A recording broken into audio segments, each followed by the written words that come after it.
Hi there, this is Matt at State of Flex, here to talk about my top 10 episodes of Season 4 of Smallville.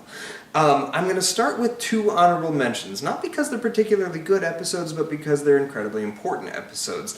The larger of the two is the episode Pariah. This is important because the guest character of Alicia, who is a much beloved fan character, dies in this episode. But even more important than that, ignominious death, is Chloe finding out Clark's secret. This is a pivotal moment in an otherwise unexceptional episode that should be way better than it is. The other episode that I'll talk about shortly that has Alicia in it treats her with a lot more care than this one. They definitely fridge the wife in this story. But Chloe finding out is so important because of how different it's handled than when Pete found out. The other episode I want to just give a slight shout out to is Jynx. Not because Jynx is a particularly good episode, but because it's about Mr. Mxyzptlk, who is one of my all-time favorite villains in all of Superman lore, and to my knowledge, I think this is his only depiction on screen. He might show up in one of the Superman and Lois kind of spin-off shows from the CW era that I haven't fully caught up on, and if that's the case, let me know in the comment area down below, because I want to watch his stuff. He's one of my favorite characters. That said, I just had to throw it out there. He exists in this show, and he's done pretty terribly. It is kind of a fun episode. But for my top 10, I'm going to go down. I have some notes that I'll check here as needed, but I don't think I'll need to do that very often. In my number 10 spot is Krypto. This is sort of a fun nod to Superman's dog in the future, but here we really get a Cujo on K. This is a kryptonite infused meteor freak version of an evil Cujo thing that they nickname Krypto. It's kind of fun to see the little nods to the future, but it's also a pretty well-written episode, fairly exciting. In the number 9 spot is Unsafe. Unsafe is Alicia's return to the show. Sarah Carter is so freaking good as this character, so charming, and she and Tom Welling have the best chemistry of any of his love interests across the entirety of the show. She is that damn good and that damn captivating. Unfortunately, they have her take another villainous turn this time around, and it works because it's so interesting when she introduces the red K into the fold and gets Clark to turn to his release his inhibitions, and they end up getting married and fool around. It's an incredibly sexy episode and beautifully playful and fun, and one of the best of season 4. Then in the number 8 spot we have Sacred. This is sort of Crouching Tiger light as Clark and Lana search for Lex and Jason as they're trying to find these meteor stones. And the thing that propels all this is the death of Swan. Farewell, Christopher Reeve, you will be missed. But the reason this works is it does feel like you're actually traveling outside of Smallville. They do capture a version of Asia that feels real and authentic, even though it's still probably Vancouver.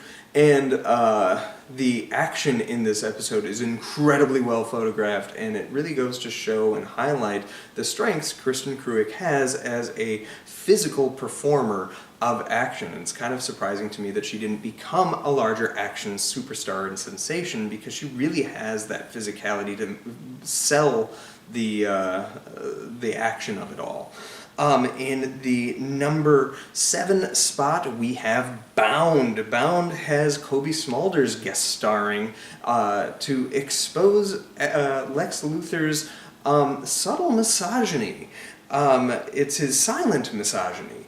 And this is something that the show has not really dealt with much, but is shown really strongly throughout this episode that I think is really well written. The worst aspect of it is the Kobe Smulders of it all. Not because she is in any way giving a bad performance. In fact, she's giving a pretty damn great performance.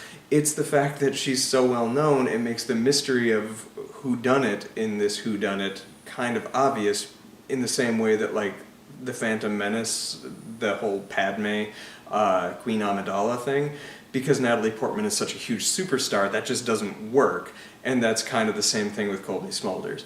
But I digress. In the number 6 spot is Crusade. Crusade is the introduction to season 4, and it's kind of a light version of Superman 3, where we see him, Clark, having to confront the evil side of himself, just as we are introduced to Lois Lane, who is absolutely phenomenal in the show, completely stealing your attention to this epic character, and written so offbeat from how you would traditionally portray this character, but somehow it works, and it works wonders. On top of that, we have the introduction of Jensen Ackles, Jason Teague, and he is also really interesting, really captivating, and something different from the show. He is not Whitney. He is something new, and he works really, really well for this show. And then we also get Lana's mysterious ties to, like, this warrior princess thing as Kal-El and Clark battle it out. It's not amazing, but it works pretty well. I'm not a hater of the whole, like, evil stone, she's like tied to these princess things that some people really don't like. As you can tell, several of these episodes include that, including one forthcoming, but I know a lot of people are not a fan of this storyline. In the number 5 spot is Run. We get to meet Bart Allen, who is later known as Impulse, or he's this show's version of The Flash, and he is really good. Kyle Gallner completely sells it, and this is one of the best introductions for any of the JLA members on the show. I think he has one of the best one-off introductions of anybody. And a lot of that has to do with the way that Kyle Gallner captures this character. He's got a little bit of an edge to him that Barry Allen traditionally doesn't have, and it works.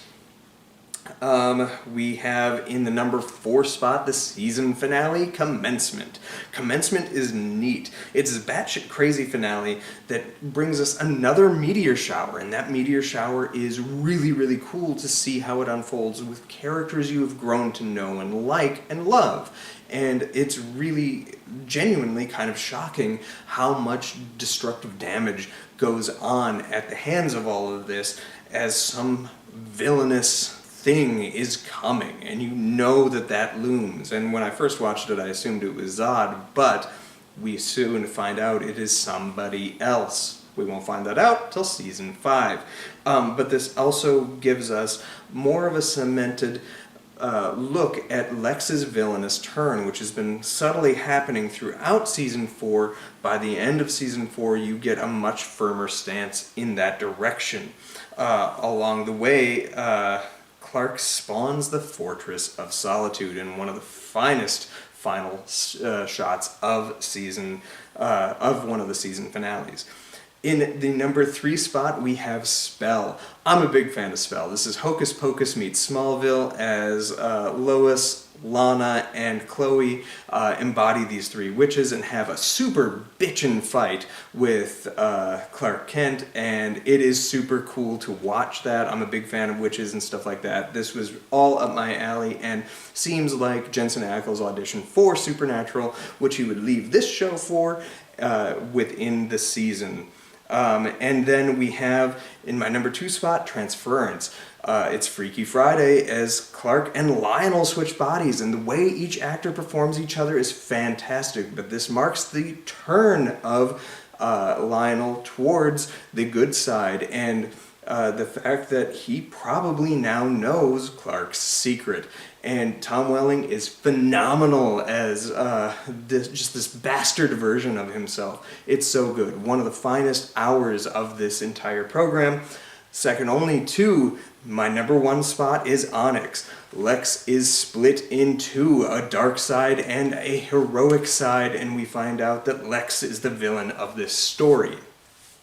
Michael Rosenbaum gives the best performance he had given to this point in the show. He is absolutely compelling, and the glimpse that you get of the true villain Lex Luthor that we will get by series end happening in this episode is so freaking fantastic. And it's a neat parallel to the season opener where Clark and Kal-El battle each other, just as Lex and other Lex battle each other.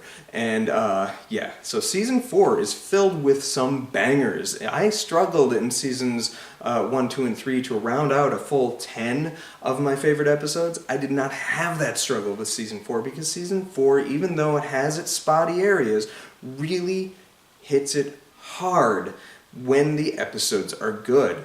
There are clunkers in there, but when it bats hard, and it goes for the grand slam, and occasionally it hits that. I'm a big fan. And as I say, give me more Lois. I'm excited to talk to you about season 5. That review will be forthcoming in about a month or so, hopefully, maybe 2. But thanks for watching. Let me know what your 10-episode faves of season 4 are. Thanks for watching. Like, subscribe, do all that good stuff. Peace.